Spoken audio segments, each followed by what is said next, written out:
გურჯაანის მაჟორიტარი დავით სონღულაშვილის ინიციატივით კომპანია Softline-ის მარკეტინგის მენეჯერმა 10 წარმატებულ გურჯაანელ სტუდენტს საჩუქრად კომპიუტერები გადასცა.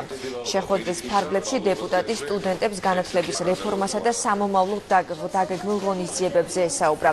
შეხვედრას გურჯაანის რესურს ცენტრის ხელმძღვანელიც დაესწრო.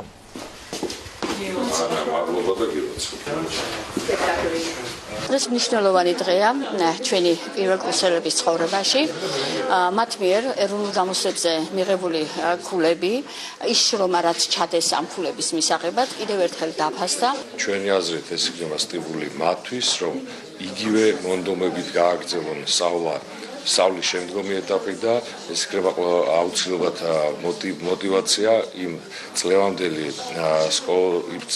საბოლოო კურსის კლას დამთავრებულებისთვის, რომელიც ამთავრებენ, რომ მათაც შესაბამისად იგრძნო რამდენად ფასდება სწავლა საქართველოში. ჩარიცხულ ბავშვებს შორის მთელი საქართველოს მასშტაბით მეოთხე ადგილზე ვიყავი, კახეთის რეგიონში პირველ ადგილზე.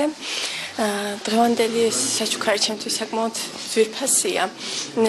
ეს ნათელი მაგალითი იმისა, რომ ცოდნა და შრომა ნამდვილად ფასდება. პროექტს შენ შეგიძლია ცეკვა კიდევ 2 მონაწილე გამოეთიშა, ლოლიტა ცინცაძე და გიორგი